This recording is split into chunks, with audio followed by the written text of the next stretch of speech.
I've been attached with the feeling of now waking up with you by my side. So how was Don Bell? I mean, kasi first time niya din to work with them here, di ba? Tama ba? First time with Donnie. Ah, yeah. Si Belle, I worked with her. Siyempre, nung bata siya, dun sa, nandun siya sa, anong movie yun?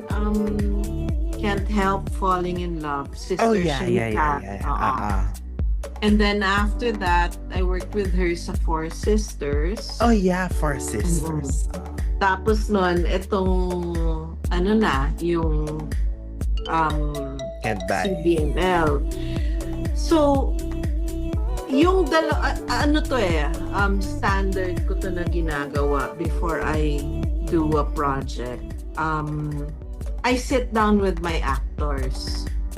Nakikipagkwentuhan lang, ganyan, touch base, just to see, and then asking them what their expectations are, especially pag bago ko silang katrabaho.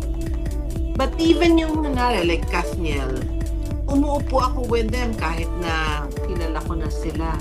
Kasi, syempre, people evolve, people change, di ba? Maraming nagbabago sa relationship, sa dynamics.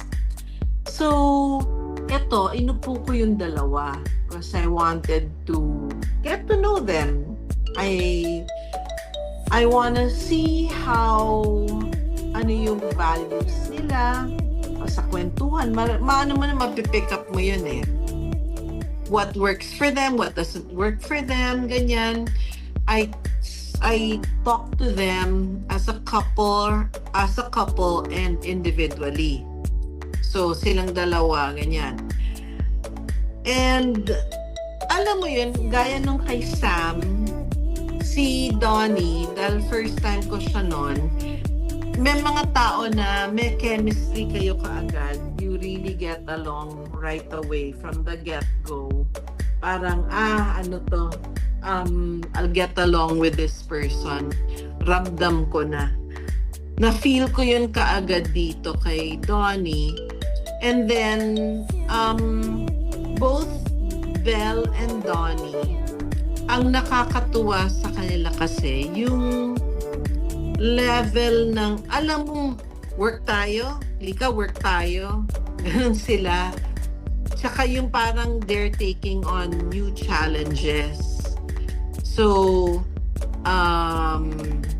kumbaga parang, Donnie has never played a role like this.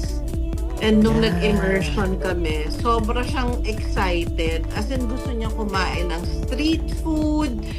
Na parang ako, Donnie, dali, relax ka lang, sandali. Huwag kang masyadong dyan, maligalig. Kasi nga, parang lahat gustong itry, gustong gawin, ganyan. So yung nagsushoot nga kami sa Binondo, kumbaga yung binibenta doon, makikita mo dumarating, kumakain nguya ng nguya, ang daming binibili din sa mga street food. Ang sarap, direct, tikman mo to. So that's why he was able to get into character. Kasi talagang, tsaka nakikipag-usap siya sa mga tao, yung kapitbahay, ano po kinakain nyo? Yung ganon silang, ganon si Donnie.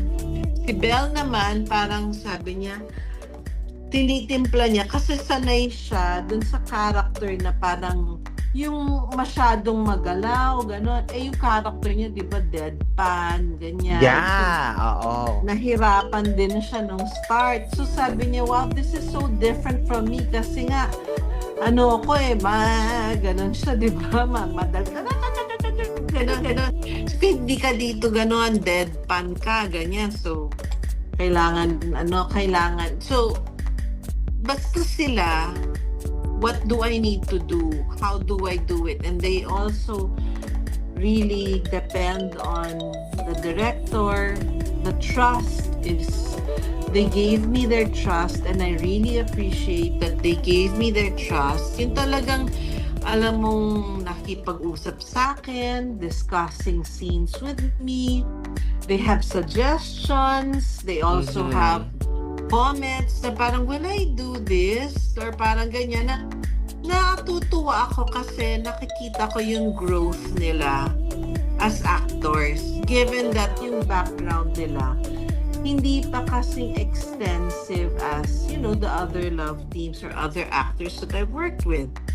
Yung nakakatuwa na they're so gung-ho to do their scenes. Ano sila, although syempre, di ba, like si kawawa nga si Belle kasi siya lagi yung itatapon sa tubig. Siya yung, Oo nga. siya yung tatalo ng free falling sa sa building. Sabi niya, direct ba't naman ako lagi yung ganito? Sabi ko, ikaw yung sinesave eh. Ikaw yung nahulog sa tubig. Tapos ikaw yung ganyan. So, tas ito namang Donnie, lumalabas ang ang dugo ng lolo niya. Gustong maging action star, gustong tumalon without a harness. Parang ako, hoy Donnie, hindi pwede, no? Safety first tayo. Sabi niya, yan? Sabi ko, alam ko matangkad ka na maiksi lang yan sa'yo. Pero, anything can happen on set. And it's not gonna happen under my watch. So, dapat ikaw ay may safety, may harness, ganyan. But yun nga, nakakatuwa because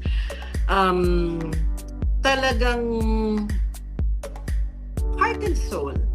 And I think that's the secret there, yung heart and soul. Tapos nun, kagaya nga ng ibang love team, meron silang dynamics. They know how to work with each other.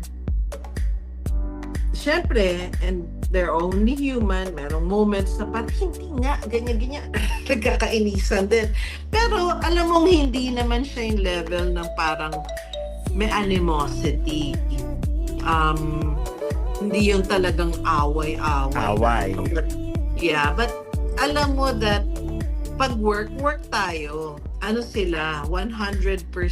And may kita mo na, na they discuss it, silang dalawa. Tipong makita mo laging may hawak na iPad itong sila Donnie na nagbabasa na gano'n. Tapos talaga nagme-memorize. Tapos talagang nagtatanong siya na parang, what does this mean? Or how do I say this? Or parang, paano ba ito? Yung parang, nakakatuwa.